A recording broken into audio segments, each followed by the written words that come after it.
All right, let's dive right into this explainer and tackle a massive mountain that every single one of us faces, and that's the incredibly dense pile of academic reading. Look, if you've ever stared at a 50-page chapter and felt your eyes just completely glaze over, you are absolutely not alone. Today we're going to learn exactly how and, more importantly, when to shift your reading gears, turning what feels like an overwhelming chore into a highly targeted investigation. And to really nail this down, we're going to focus heavily on the techniques from Lesson 32, Close Reading. So, let me ask you a question, and I want you to be completely honest here. When you open up a textbook or a journal article, are you trying to read every single word right from the very start? Because if you are, you're probably feeling totally overwhelmed and exhausted. I mean, academic texts are just packed with complex concepts, specialized vocabulary, and really intricate arguments. Trying to process all of that linearly, from word 1 to word 10,000, is just a guaranteed recipe for burnout. Fixing this requires a massive mindset shift. Just look at the difference here. An uncritical reader is passive, right? They just simply accept what's said in a text as correct, treating it like a collection of absolute facts. But a critical reader? They constantly question the information. They question the points of view presented by the writer. The whole goal of this explainer is to give you the tools to become that critical thinker, so you are completely in control of how you consume information. So let's start with part 1, the macro view, which is all about triaging your text. Before you even really start reading, you've got to investigate. You want to use triage strategies to quickly establish exactly what the text's purpose is.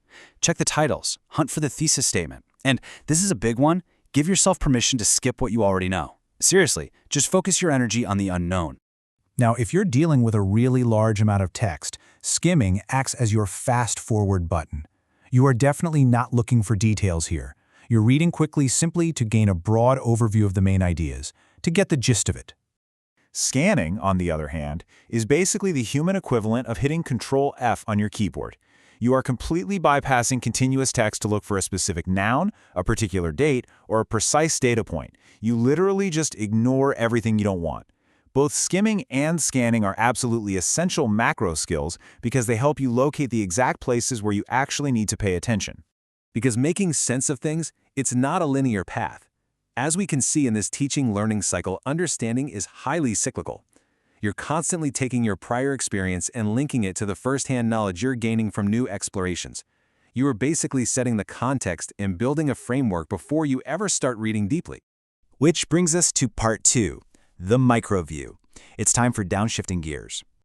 Did you know the average student wastes literally hundreds of hours a year passively rereading the exact same dense paragraphs simply because they aren't actively engaging with the text? Well, this brings us to our core focus, Lesson 32 on close reading techniques. Close reading requires a massive slowdown in your pacing. You transition to reading line by line, and yes, every single word. You zoom all the way in to concentrate heavily on a short, specific piece of text. But here's the trick.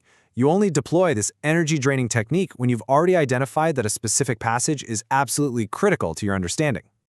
Okay, moving into part 3, unpacking complex arguments and putting that close reading to work. You have to remember that academic texts are fundamentally persuasive. So when you finally do downshift into that word-by-word mode, you need a concrete framework for tearing their arguments apart. You aren't just absorbing information, you're actively looking to identify the premise, evaluate the evidence, and spot the evaluative language. Step 1 is finding the premise. Before you can possibly evaluate an author's conclusion, your close reading has to identify the foundational idea that's holding their entire argument together. What is the core assumption they are operating from? Because think about it, if the premise is flawed, everything built on top of it is just going to crumble. Once you've got the premise, step 2 is interrogating the evidence. As you're reading line by line, you must actively question the writer. Are the claims they're making actually justifiable? Are they depending way too heavily on just one or two sources, which, might introduce bias? Is there robust published academic evidence to support their overarching claims, or are they kind of just making broad statements? You have to act as an investigator here, verifying that the structure of their argument is actually sound. Then we hit step 3, which involves looking really closely at the author's word choice, specifically hunting for something called hedging. Now, hedging is the academic practice of softening statements. It's a massive clue. It reveals the writer's true stance and their actual level of confidence in what they are saying. For example, consider a phrase like, "This may result in failure." By paying close attention to hedges like may, probably, might, or somewhat, You can immediately spot when an author is avoiding sounding too confident.